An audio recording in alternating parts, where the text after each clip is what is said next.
नमस्कार। मैं सुनील कुमार आपका स्वागत करता हूं आपके अपने चैनल क्या ऐसा होता है में। दोस्तों, हमारे चैनल का उद्देश्य कभी भी किसी की भावना को भड़काने का या अंधविश्वास फैलाने का नहीं है, लेकिन हमें जो जानकारियां मिलती हैं, जो हमारे समाज में जो प्रथाएं, जो रूढ़ियां व्याप्त हैं, उनके माध्यम से हम काफी चीजें ऐसी देखते हैं कि हमें उन पर विश्वास करना होता है। आप कभी मेहंदीपुर बालाजी गए हैं? मेहंदीपुर बालाजी में आप देखिए, मेहंदीपुर बालाजी के ठीक सामने कैसे वो एकदम सिर को हिलाते रहते हैं। बताया जाता है ऊपरी बाधा है। अगर हम इन पे विश्वास नहीं करें तो क्यों नहीं करें कि ऊपरी बाधाएं या कुछ ऐसी शक्तियां होती हैं कि जो इंसान को परेशान करती हैं। कामाख्या देवी में देखा होगा आपने, महाकाल में देखा होगा, काल भैरव में देखा होगा। जब कुछ ऐसी जटिल परिस्थितियां फंस जाती हैं, या फिर किसी पे काला जादू किया हुआ है, या फिर किसी ने कोई टोना टोटका किया हुआ है, तो फिर इंसान की स्थिति कैसी हो जाती है। दोस्तों, आज मैं अपने वीडियो के माध्यम से आपको बताने जा रहा हूं, काफी लोग इन सब चीजों से बहुत बुरी तरह से फंसे हुए हैं। कहीं ना कहीं दिमाग में हमारे में कोई ना कोई ऐसी चीजें भर देता है कि तेरे ऊपर किसी ने कुछ किया हुआ है। काफी लोग बताते हैं एक नहीं, दो नहीं, चार भूत हैं, या फिर इतनी तरह की ऊपरी बातें जो आपको परेशान कर रही है, आपके घर परिवार में तंग मतलब परेशानी पैदा कर रही है। पूरा वीडियो देखिए दोस्तों। अगर पसंद आता है तो कमेंट बॉक्स में हर हर महादेव जरूर लिखिए। दोस्तों, जब भी किसी भी तरह की, अगर मैं नॉर्थ इंडिया की बात करता हूं, तो जब भी किसी पर ऊपरी बाधा की बात आती है तो सबसे पहले स्थान बताया जाता है मेहंदीपुर बालाजी। मेहंदीपुर बालाजी जाने वाले ज्यादातर लोग ऐसे होते हैं जिनके परिवार में या जिन लोगों पर कुछ ऐसी ऊपरी साया होता है कि अपने आसपास हर प्रकार की तांत्रिक विद्या कराने के बावजूद भी इन लोगों को मुक्ति नहीं मिली है। बहुत से लोग मेहंदीपुर बालाजी जाते हैं तो आपने देखा होगा कि वहां पर एक दरबार लगता है। सबसे पहले एक अर्जी होती है, उसके पश्चात पेशी होती है। मेहंदीपुर बालाजी में सबसे नीचे जो मंदिर है वो मेहंदीपुर बालाजी है, मतलब बाल रूप में हनुमान है। तुरंत लोगों की सुनते हैं, ऐसे ही मान्यता नहीं बनी हुई है। अच्छे से अच्छी ऊपरी बाधा का यहां पर सफलतापूर्वक निवारण होता है। इसके पश्चात जब आप ऊपर की तरफ जाएंगे तो प्रेतराज सरकार है, जहां पर पेशी लगती है। मतलब जितने तरह के भूत होते हैं प्रेतराज के सरकार में वहां पर पेशी करने आते हैं।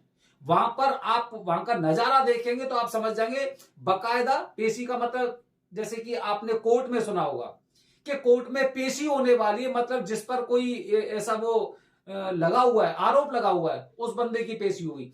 इसी तरह से प्रेतराज सरकार के दरबार में ऐसे भूतों की पेशी होती है। भूतों का मेला लगता है, ऊपरी बाधा का मेला लगता है।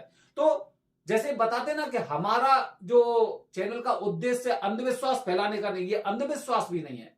क्योंकि अंधविश्वास वो होता है जहां पे हमने कोई चीज देखी नहीं हो।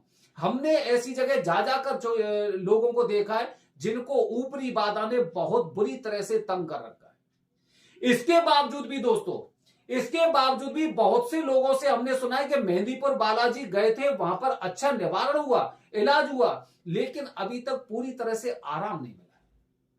कुछ रेयर केस ऐसे हो जाते हैं, 1000 में से 2, 4, 5 इस तरह के, या लाख में से 2, 4, 5 इस तरह के ऐसे केस हैं, हो जाते हैं। मेहंदीपुर बालाजी आप जाएंगे, मेहंदीपुर बालाजी में दर्शन करते हैं, वहां पे हनुमान जी महाराज के, प्रेतराज सरकार या भैरव बाबा के, और उसके पश्चात हमें लगता है कि स्थिति पूरी नियंत्रण में हो गई, ऊपरी बाधा थी वो समाप्त हो गई। जैसे ही घर आते हैं, 1 दिन में, 2 दिन में, महीने भर में, 6 महीने में कुछ ना कुछ ऐसी ऊपरी हवा फिर दोबारा से तंग करने लग जाती है, परेशान करने लग जाती है। अब कहां जाए स्थिति, वहां पर हम सोचने लगते हैं कि अब कहां जाए। जब लोगों को ऐसा लगता है कि वहां पे जाने से आराम तो मिला था, लेकिन जो लोग दूर रहते हैं वो बार बार तो मेहंदीपुर बालाजी नहीं जा सकते, फिर क्या करें? तो फिर उसके लिए क्या करें दोस्तों? उसके बाद भी हमारे पास निवारण है। अगर समस्याएं हैं तो सनातन धर्म में निवारण भी है। दोस्तों, हम जिस तरह की ऊपरी बाधा होती है, जो कहीं पर भी जिसका निवारण नहीं होता, उनके लिए सबसे पहले हम लोगों से यही बोलते हैं कि आपको मेहंदीपुर बालाजी जाना चाहिए। सबसे पहले मेहंदीपुर बालाजी जब आप जाते हैं ना, तो 2, 4, 5, 8, 10 जितने भी भूत होंगे, काफी तो प्रेतराज सरकार वहीं पे दंड दे देते हैं उनको। लेकिन कुछ ऐसी हवा, ऐसी रूह होती है जो आपके घर से मेहंदीपुर बालाजी पहुंची ही नहीं। वो वहां से पहुंची ही नहीं, क्योंकि हमने उस विधि से वहां पर प्रस्थान ही नहीं किया था, हमने उस हिसाब से अर्जी ही नहीं लगाई थी, हमने वहां पर उस तरह से वहां पे हम पहुंचे ही नहीं थे जिस विधि से हमें जाना था। तो कुछ चीजें यहां पे रह जाती हैं, अब रह जाती है वही चीज तंग करती है, और हमें लगता है कि मेहंदीपुर बालाजी जाने से हमें फायदा नहीं मिला है। उस स्थिति में क्या करें, जब कुछ ऐसी रूह, ऐसी हवा, ऐसी ऊपरी बाधा, काला जादू हो गया, टोना टोटका, जब घर पर ही मेहंदीपुर बालाजी के नाम से रह जाता है, तो कहीं ना कहीं आपकी भी गलती है।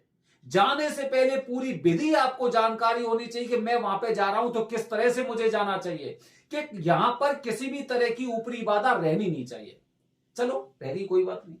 अब क्या करें, मेहंदीपुर बालाजी की कृपा पूरी तरह से आपके साथ है, क्योंकि हनुमान जी हैं। हनुमान जी का बाल स्वरूप सबसे जल्दी लोगों को शुभ परिणाम देते हैं। तो अगर घर में भी आपको में ऐसी समस्या है तो आप हताश होने की आवश्यकता नहीं, यहीं से अपने घर से आप मेहंदीपुर बालाजी का स्मरण कर सकते हैं, उनकी पूजा कर सकते हैं, उनकी कृपा डायरेक्ट यहां पे आती है। अच्छा, अब क्या होता है कि काफी लोग ये कहते हैं कि मैं तो वहां पे जा जाके थक गया, लेकिन कुछ समाधान नहीं मिल रहा है, या फिर द्वारा से ये चीज आ जाती है। तो दोस्तों उसके लिए अगली चीज, हम भी मेहंदीपुर बालाजी के बाद सबसे पहले लोगों को भेजते हैं, उसके बाद दूसरे नंबर पर भेजते हैं हम उन्हें त्र्यंबकेश्वर। त्र्यंबकेश्वर में जिस तरह की शक्ति है, क्योंकि आप जब मंदिर देखेंगे तो मंदिर भी पूरा एकदम काला बना हुआ है, मंदिर काला है, मतलब यहां पर काली शक्तियों को वो अपने अंदर खींच लेता है, चाहे भले ही वो आपके घर पे रह गई हो या फिर आपके साथ नहीं आई हो, रास्ते में कहीं पे रह गई हो। आपके शरीर को जब भी लोग यहां पर आ जाते हैं और उसके पश्चात नारायण नागवली की विधि और त्रिपिंडी श्राद्ध करा लेते हैं, तो उसके पश्चात जो बची कुछ चीजें थी ना, वो यहां पर रह जाती हैं, यहां पर रह जाती हैं। इसके पश्चात भी हमने बहुत से लोग ऐसे भी देखे कि मेहंदीपुर बालाजी गए, त्र्यंबकेश्वर में ये पूजा करा ली, फिर भी आराम नहीं मिल रहा है। अब उसमें स्थिति कौन सी आती है, उसमें स्थिति कुछ हमारी गलतियां होती हैं। हम में से किसी इंसान पर जब ऊपरी बाधा, काला जादू, टोना टोटका, तांत्रिक विद्या होती है, सबसे पहले पता है सबसे बड़ी गलती क्या करते हैं, कि हम अन्य धर्मों के पास, कोई किसी सैयद के पास जाएगा, कोई किसी दरगाह पे जाएगा, कोई किसी काजी के पास जाएगा, कोई किसी के मतलब मुस्लिम धर्म के लोगों पे चले जाते हैं, और माना जाता है, ये लोग कहते हैं कि इनके ऊपर ज्यादा शक्ति है, इनके पास ज्यादा शक्ति है, जबकि ये सत्य नहीं है।